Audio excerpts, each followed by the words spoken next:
été réalisé par les Occidentaux. D'accord?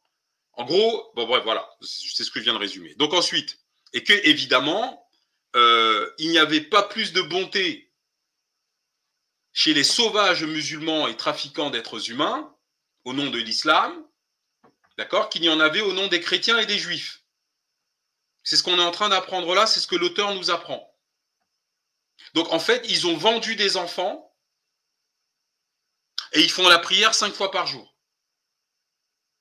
Faut m'expliquer. Faut m'expliquer comment est-ce que Dieu autorise un homme à avoir 1000 femmes à son service. Faut m'expliquer. Faut m'expliquer c'est quoi ce paradis où tu vas recevoir 72 vierges. Donc Dieu passe son temps à niquer, c'est ça, hein? C'est l'orgie dans le paradis? C'est quoi le délire?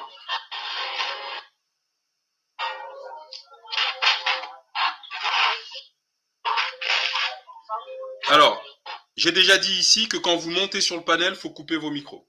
Sinon, vous descendez tout de suite. Ok? Donc, il y a un problème. Comment tu peux vendre des enfants, prendre à une veuve ses enfants, tu lui mens que tu vas mettre ses enfants à ton service comme domestique. Et tu vas vendre ses enfants au marché pour t'acheter des armes, des munitions et compagnie. Et tu es musulman, tu crois en Dieu, tu es un saint homme. C'est ce qu'on lit dans le livre, hein, ce que je suis en train de détailler là. Hein. Claude Kemit, tu es là? Je suis là, je suis là, je suis là. Allô? Ouais. Oui, je suis là. Comment tu expliques ce qu'on est en train de lire là? En fait, je crois que c'est suffisamment limpide parce que, bon, en fait, ma grande surprise, l'une des questions que je me suis posée, c'est que je crois que le commentaire que tu as fait précédemment a apporté une réponse à ça. C'est que, mais pourquoi cet auteur présente aussi de manière cruelle le comportement des musulmans vis-à-vis des Noirs? Et je me suis demandé, est-ce que c'était pas dans l'optique aussi de blanchir, en fait, de montrer que les musulmans étaient plus cruels que les impérialistes, quoi. Mais non, il peut Mais bon, pas. mais je crois que, bon, Non, il y a non, des... non, non, non. Non, attends 2 secondes. Mais tu Mhm. suis pas le live en fait. Non, je disais tout à l'heure Non, mais que... je vais répondre à ta question. En fait, l'auteur ne dit pas que les Blancs font moins de morts dans leur Mhm. trafic des Noirs que les Arabes. Au contraire, il a précisé que le trafic des Noirs fait par les Blancs est beaucoup plus meurtrier pour les Noirs Justement, c'est ce que que je celui disais. des Arabes. Et l'auteur n'est pas un Arabe, hein, l'auteur est un Français. Hein. Justement. En fait, je disais Merci que... de tapoter sur TikTok, il faut tapoter. Oui, vas-y. Je disais justement que ce commentaire-là, cette partie-là, m'a justement rassuré que non, l'auteur n'est pas dans une communication propagandiste. D'accord, Donc, oui, tout à fait. Tout à fait. oui, justement. Donc, On est oui. d'accord. Mhm. On est d'accord. Enfin bon, je continue. Mhm. Les caravanes de Sénar et de Darfour, avant l'arrivée des Français, s'arrêtaient à Abu Tigué, petite ville de la Haute-Égypte, où les Guélabis avaient la coutume de faire des eunuques en raison de leur insatiable avidité. Vous savez ce que ça veut dire, faire des eunuques? Il faisait castrer des jeunes hommes africains. Voilà. Oui, oui, justement, c'est castré, c'est enlever les organes génitaux et puis bon. Voilà. Alors, on peut demander à ceux qui ont lu le Coran si le fait d'emmener des enfants pour qu'on les castre, quel rapport ça avec Dieu?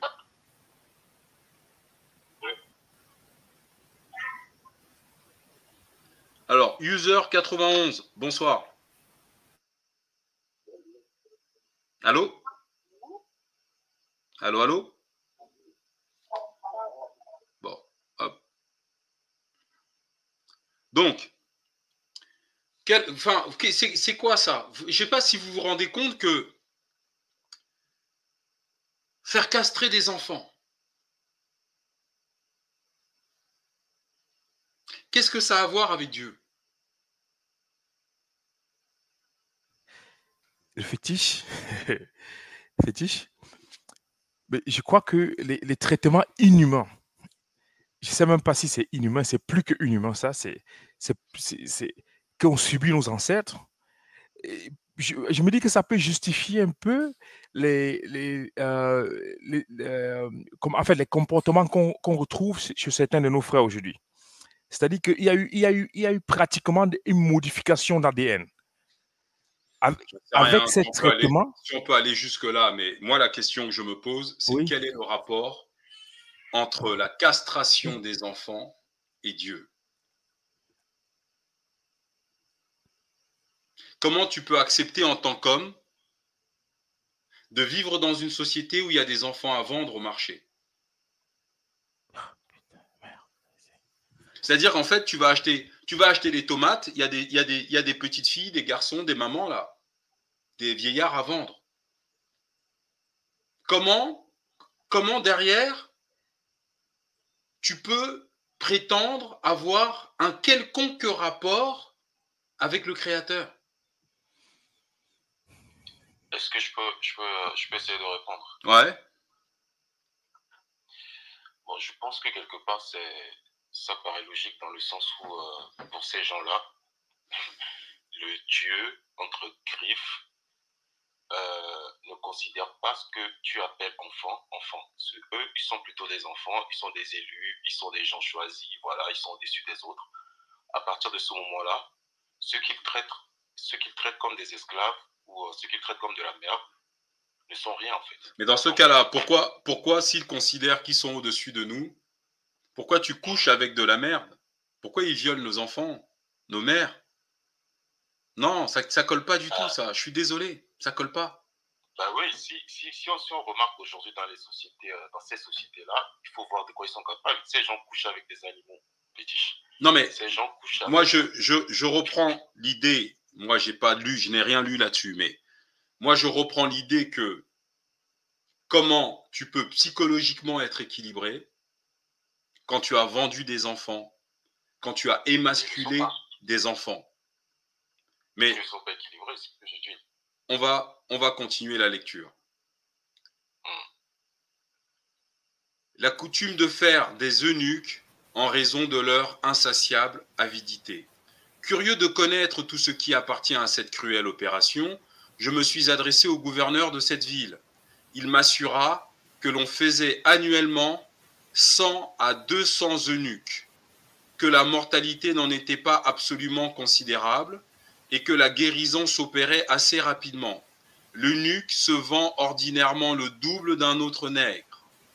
Et c'est cette augmentation du prix qui détermine les propriétaires, ou pour mieux dire, les usurpateurs, à faire mutiler une partie de ces infortunés.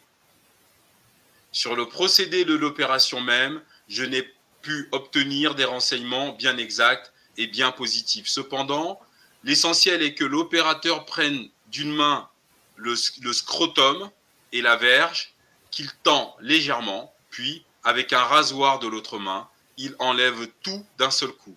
Cette opération, quoique très simple en elle-même, exige une certaine dextérité et de l'expérience. Car si l'opérateur tend trop les parties, qu'il les coupe de trop près, le patient périt facilement. Si au contraire, il ne tend pas assez ses parties, il résulte par la suite une espèce de moignon qui rend l'eunuque difforme et qui ne laisse pas d'inquiéter celui qui l'achèterait.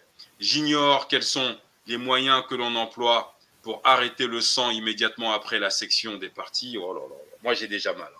Les uns m'ont assuré qu'on y appliquait de la fiente de mulet, d'autres que l'on enfonçait le patient jusqu'à la ceinture dans un fossé qu'on remplissait ensuite de sable.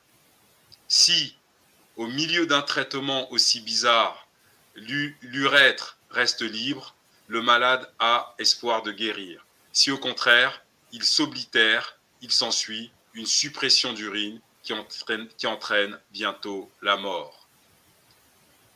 Mon Dieu, mon Dieu, mon Dieu. On est en terre d'islam.